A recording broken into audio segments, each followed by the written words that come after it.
thank you everybody for joining for another Off the Lift session with Dani Smith and Zach adjacent. We're super stoked to have you guys here. Thank you. Today Dani is going to be sharing on their journey of financial independence, retiring 35, which is incredible. A lot of people were like, 35, too late for me, but I think there's going to be generally some really good principles here. And we do usually have, if it's your first time here at the Off the Lip session, we do usually have a quick Q&A at the end. So if you do have questions, you can hang on to them then, and then Dani and Zach will be answering them. But I'm not going to take up too much time. I'm going to hand over to Dani. Cool, thank you. Hello. Hey everybody, I'm Dani Smith. This is my husband, Zach. He's going to help me with the Q&As after. These are our two girls. We have two daughters, Scout and Jinx. They're 5 and 4. And I'm just going to talk a little bit about our journey to financial independence. It was a 5-year journey for us from the start of committing to it till we actually retired or became financially independent and moved here to J-Bay a couple years ago. So I am not going to try to convince you to do the same path that we did. I just want to share about our journey, and if it's something that you find interesting and want to learn more about, I'm going to share, my last slide is a bunch of books and blogs and podcasts. So if you want to delve in deeper, I've just got 10 minutes. So I'm just going to be hitting the high points, but we read a bunch of books that we found really helpful that I'll share at the end. So I'm going to start with our backstory. So as I said, this is my husband, Zach. That I don't know why I chose a picture of him, but he's super cute. We were really lucky to spend our 20s traveling the world a bit as single people, also in our early years of marriage. And we were lucky enough to kind of observe a lot of different lifestyles and people, and we met people who thought differently about the world than we did and who had different experiences, and realized that the American dream was not our dream. I think for me, in my understanding of the American dream, it's buy the biggest house you can, buy the nicest car you can, maybe 4 or 5 of the nicest cars you can, buy luxury items and work your whole life, have 10 days of vacation, but at least you've got all this stuff sitting at your house. That wasn't what appealed to us. We liked traveling the world and living simply and spending time in nature and doing adventures together. A community was really important to us. So the time was really what we valued more than anything, was time to be around people who we loved, that we wanted to do life with, and we didn't really see how you could do that if you were sitting behind a desk for your whole life, only 10 days away to, try to be unstressed to get back into it. So all of that being said, we fell in love with J-Bay when we came here. Zach was here quite a bit earlier than I was, but as soon as I moved to J-Bay, I absolutely fell in love with it. I'm not even a surfer, but J-Bay to me is just like the epitome of just amazing. Like the community here, that it's a slower pace of life. People have time to have teas and braai together, and we just love it. It's beautiful beach. We're both from cities that have like 1 million to 8 million people between the two of us, and this is it. Like the smaller the better. We love it here. When we were living here in 2017, we read a book called A Simple Path to Wealth, which introduced us to a community that we had never heard of before. They call themselves the FIRE community. FIRE stands for Financial Independence, Retire Early. It was a very short book, which I would highly recommend if it's a journey that you think might interest you. It kind of outlines this very aggressive path towards saving very aggressively so that you can retire early. In the US, the average or the age of retirement is 65, and these FIRE community people will do it at like 40 or even earlier. So we read this book, and the math was very convincing. It gives a formula, which I'll throw up here later, and we thought if we go back to the US and we work really hard, we could save enough in 5 years to be done working altogether and have the freedom to do whatever we wanted. So we did that. We moved back, and we set our 5-year, kind of started the timer on our 5 years. At that time, we had been working for 3 months to live in J-Bay for 9 months, and we said, we'll shift that, we'll go back, we'll do 5 years if that can buy us 45 years. So the math was convincing to us, and here are some of the principles that we learned. So, question for any of you, anyone can answer. What is the number one predictor of wealth? Do you think? Profit margin. Profit margin? The age of living, the life expectancy. Life expectancy? Okay. The amount of time you can live for without having to work. Okay. What you have divided by what you need.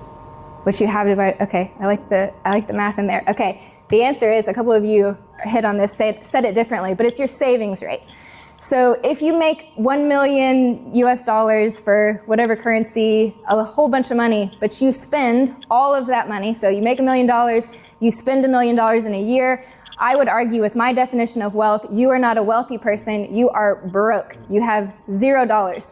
If you make $1 million and you have a 90% savings rate and save $900,000 and lived off the 100, you could retire with this formula that I will show you later in 2.5 years. You are wealthy because you have bought yourself time on the back end by simplifying your living, or however you chose to, live on a portion of your income, and you increased your savings rate. So here are the 3 things that the majority of people spend their money on, which you can give the biggest bang for your buck if you are trying to increase your savings rate. So this is no matter where you live, if you're old, young, married, have kids, single, wherever you live in the world, the biggest 3 items in almost everyone's budget are these 3 things: housing, transportation, and food. So a bunch of people in the US will tell you, if you're trying to save something, you've got to cut out your Starbucks habit. That is what is making you go broke, is the $5, the 100 Rand you're spending on Starbucks every day. That's making you broke. If you cut out your Starbucks habit, you could save, $5 a day. If you look at these 3 items, you can save far, far more than $5 if you focus your time on these 3 items in your budget. I'm going to talk really quickly about how we approach these 3 things, and maybe it will give you an idea of how you could do this in your world too. So for housing, instead of going to the bank and saying, hey, here's what Zach and I make. So we moved back to the US. Zach got a job the goal was just to earn as much money as possible. We kind of knew that would look like a lot of time away from the family. But we said, if it's only for 5 years, we can do it. We can do hard things. So, instead of going to the bank and saying, hey, with our 2 incomes, what's the most house we can get, which is what most Americans do, we looked for an opportunity for our house not to be a liability, but an asset. We knew that we would use it as rental income. So we tried to find the cheapest house that we could in the best neighborhood. We fixed it up ourselves. This is not a good reno picture, but this is a before and after. We did a lot of the work ourselves, almost all of the work ourselves.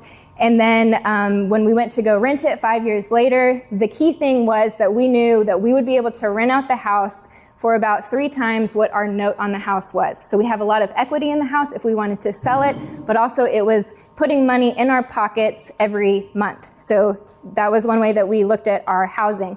For transportation, Zach has a unique relationship with vehicles in that the junkier the car, the better, and he loves it the junkier it is. So this is, you can't really see here, but it's an old VW. It had over 600,000 kilometers on the car. The paint is peeling off. The roof lining inside was droopy. I was so embarrassed driving this car. We shared this between the 2 of us. We shared this car. I was embarrassed getting out of the car, but for me, it was actually good to be embarrassed because it was a reminder to me, I'm choosing not to care about these things. I have said we want to live simply. We don't want to do the traditional thing where we're getting the nicest house and we're trying to look impressive to our friends. It's good for me to feel embarrassed about the car that I'm driving because I've chosen not to care about this. So this was good. We drove this very junky car for a long time that Zach, I showed him this picture today. He said, I wish I still had that car. I was frequently broken down on the side of the road in this car, but it was fine. We didn't have kids yet. And then food, just really quickly, there's so many ways where you can look at your food budget and save. I'm going to throw out some really easy ones. The biggest of which is cook for yourself. So instead of going out to eat, cook for yourself. That's the biggest way you can save money on food. But some other ones would be buy generic, buy in bulk, shop the perimeter of a grocery store. Not only is that the healthiest stuff in the grocery store, the fruit, vegetable, meat, dairy, but it's also the cheapest. All of the processed prepackaged food in the middle is the most expensive food. So yeah, that's easy ways to do that. And it also saves on food waste, which was important to us. Zach would want me to note here that in addition to increasing our savings rate a lot by reevaluating these three things, it's also a family value of ours to do hard things because we're tough. That's a family motto that we have, and to be lifelong learners. So it was good for us to flip a house because I went to a course at our local Home Depot and learned how to do my own backsplash in my kitchen. So I saved us money, and I also learned a skill. Zach drove this terrible car that broke down on us all the time, but he YouTubed and learned from a friend who was a mechanic how to fix his own car. And that fed into the values that we had, which was to be lifelong learners. And then for the food, we are so much better cooks now than we were at the beginning of the 5 years, because we decided we're going to cook all the time, to the point now where we go to restaurants and we think, oh man, that was good, but I could have made that myself better and it would have been cheaper. So it's also making us more interesting people by saving money, and we're getting some new skills. Really fast, just a point. So the point is not that once we retired or once we became financially independent that we upsized or that we got a nicer car. We happened to get a nicer car, but Zach actually wants to switch that for the old green one. The point, though, was that we were choosing where we lived, and we were choosing the house because we had bought our freedom with our financial independence. So now this house that we live in now, it's not that it's better than the house that we had before, but it's in the place where we want to be. And that's what we bought with our freedom, was getting to choose where we lived. And we, got a car that was suitable to the adventurous lifestyle that we chose to live after our financial independence. We still have, every now and then we go out to eat, we'll have a pizza, but Jinx was eating this in Croatia because we were financially independent. So we had time to go to Croatia to eat the pizza instead of eating in the suburbs with 8 million people. So these are a couple of our things. Our mottos during this 5 years of financial independence, the journey there was, it's no for now, not forever. So we can do hard things for a season if you're, the light at the end of the tunnel is, but at the end of this 5 years, we get to be in J-Bay and we're going to see our friends and it's going to be so awesome. We're going to have all these brides. I mean, we would think about you guys as we were doing this, thinking oh, it's going to be worth it. And then Zach coined this phrase, it's short-term deprivation, long-term gratification. It's actually, if you want to be a tough person, you should do hard things, and that makes you tougher. So that was some of our mottos along the way. Okay, what you going to do with all that cash? So you've saved your money by looking at those three things, and I would also say it was those three things, but it was also just changing our mentality on every transaction. So looking at it as not a way to get what we want, but how can we save as early and as much as possible so that we can invest, use compound interest, and help that money to grow. So what are we going to do with all that cash now that we've saved it? There are two spectrums when you go to invest your money. So real estate would be a way to invest your money if you're going to get some cash flow from that. That would be on the spectrum of high work versus low work. That's probably going to be a high work spectrum because you have to manage that property. You have to find the tenants. You have to, answer the phone call that the geyser's broken, and you've got to. It's work intensive. Or low work, which would be the route that we chose. We invested almost everything aside from our rental house in index funds, which is a way to invest in the market as a whole. We didn't choose any one stock or one industry even to invest in, but all of it in index funds, which is just we're betting on the fact that the stock market will continue to grow over the trends that it has since the onset of the American stock markets, which yields on average 10 to 12% if you're being generous each year. So it was predictable, and it was a consistent yield of return and very low work. We invested it and we never look at it again. And then the spectrum of high risk, low risk. High risk would be choosing one hot stock, or low risk we're not choosing one, we are invested in 500. So that's high risk, low risk. That's what you can do with all that cash. And how much do you need to retire? This was the formula to us, which totally sold us on it. It is based on Simple Path to Wealth, but it's also a like globally recognized formula. So if you want to know how much do you need to retire, you've saved, you've invested, when can you quit your job and walk away? The formula we used was how much you need in a year. So your yearly expenditures times 25, and that will give you the number that you need to retire. If you don't know how much you spend in a year, there's so many ways you can track that with like Mint or just, a Google Sheet budget. But the first step is figure out how much you're spending. You may be surprised, and maybe just the knowledge of how much you're spending, you're like, oh, I was just swiping credit cards. I never knew. That alone, for me, was a realization of, oh, I have a lot of, I feel really empowered now that I know how much I spend. I could, if I just tried a little bit harder, cut a lot of my costs. So that for me was like a big step one. If you figure out how much you're spending, it can be a real eye opener. And then once you get down to what you want to be spending and what was achievable long term, we multiplied that by 25. That gave us our number. I would really recommend anyone who's interested in figuring out how much longer you need to work, using this graph, which was made by a blogger. He calls himself the Mad Fientist, like FI, financial independence, not scientist, but fientist. And he created this graph. You can put in assumptions, like if you know you're going to have a fixed income after retirement, you can put in that assumption. You can assume that you need less or more in retirement. So it's a really cool graph.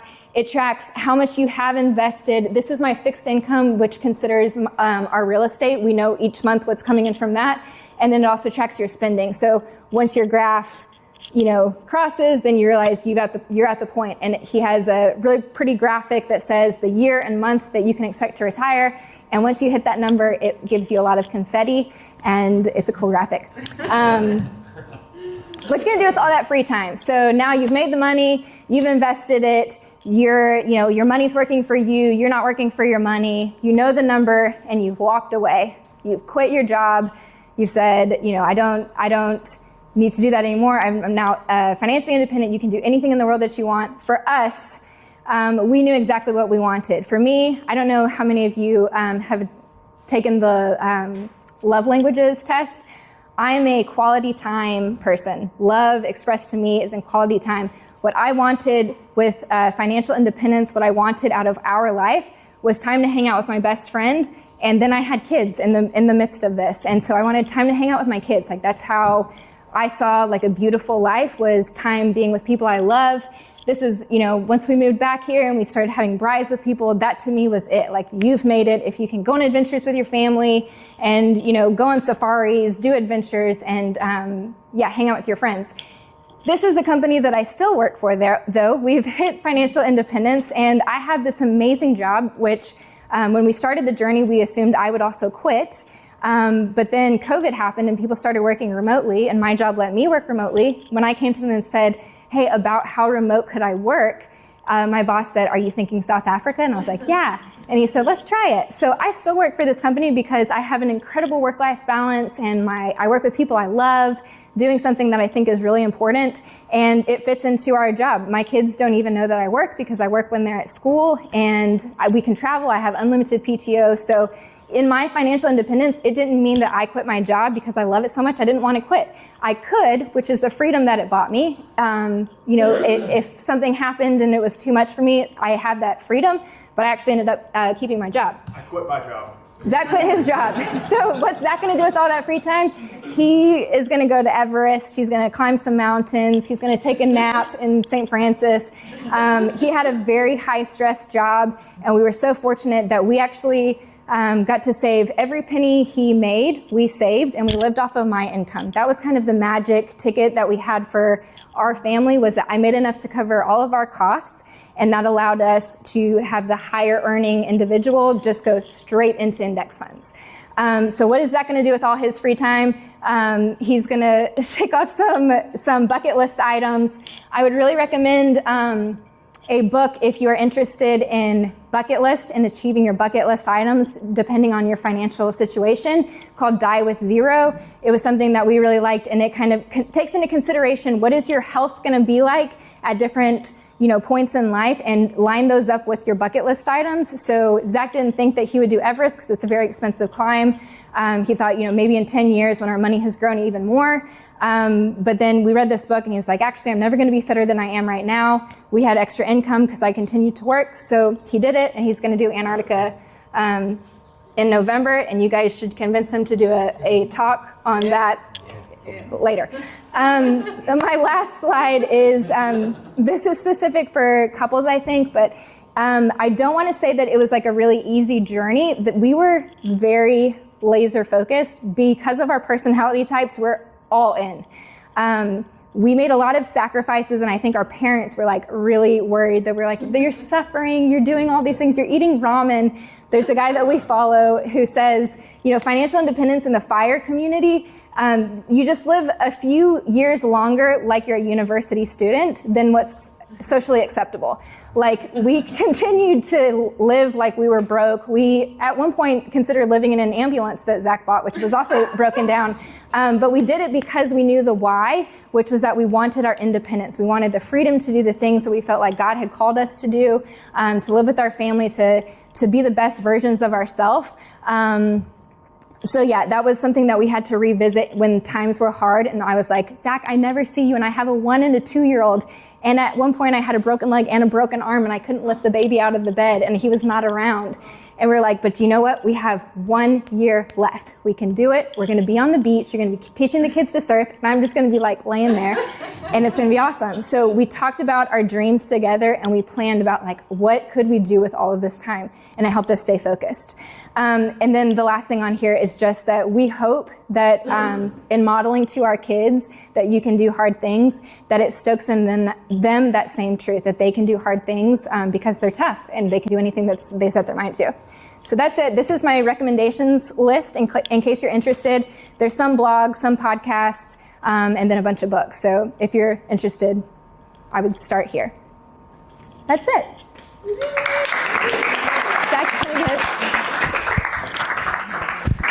Oh, you got it. Oh, that was amazing. Oh my goodness.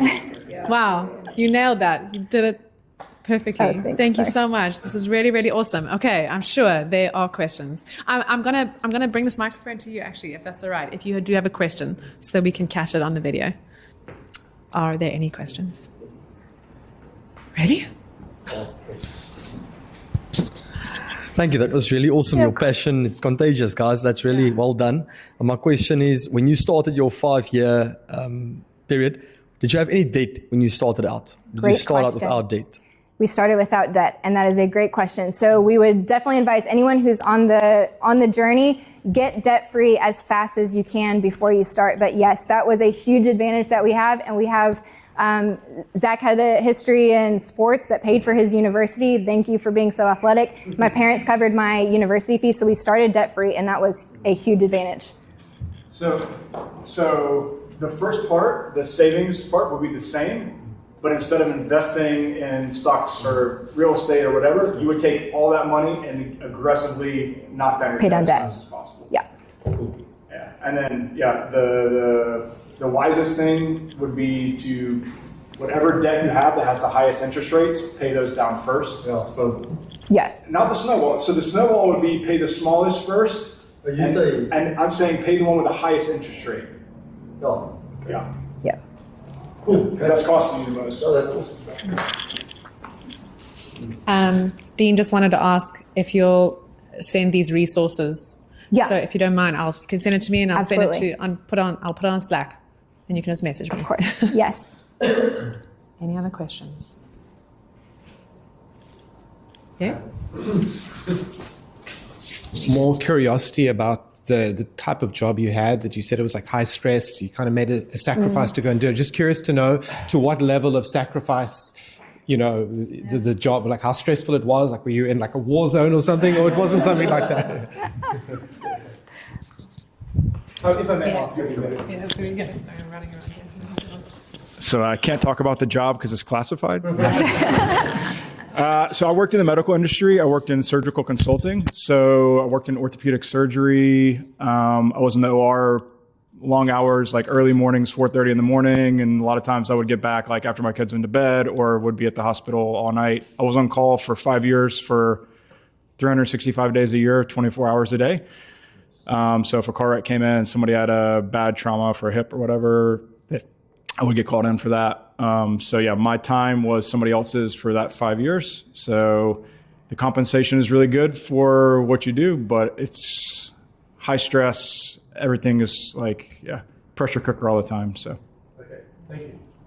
Americans aren't good at taking holidays to begin with. Like the 2 weeks is like very standard, but even less for Zach. We had no vacations the whole time because even if he was away, he was still on. So we really didn't have any. It was 5 years on with no time off. Zach, thanks. You said, so you aggressively saved, but there's a distinction between saving and investing. So did you just invest or did the savings as well? We invested every penny. Just investing. Yes. After we created our emergency fund. So there were like steps along the way. So Zach, do you want to get into how the... Yeah, so we kept some cash on hand as an emergency fund. Some people would say 3 months, some people would say 9 months, some people would go up to a year, but it depends on your comfort with risk. Obviously, the higher your comfort with risk, the shorter your emergency, or the less money or shorter duration your emergency fund would buy. But yeah, we aggressively invested. The savings has to come first because you can't invest unless you save, right? And I will add with all that, like generosity is a big, I would say it's like a family value for us. So with all this, like we still wanted to be generous. And so we gave the causes, like our local church and some other causes that were important to us. And that was like a non-negotiable for us as well. Yeah. Cool. Any other questions? Yeah. Can I grab this? Yeah. Thank you.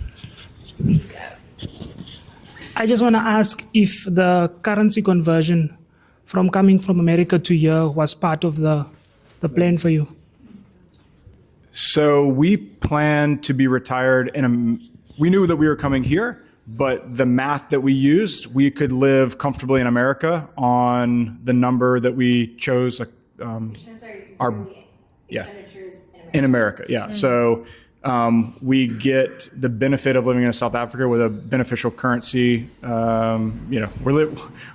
She's earning dollars and our money's in dollars and we're spending rand, that just helps us in the early years of our retirement that our money is going to continue to grow because we're living under under the level that we could be living at, I guess.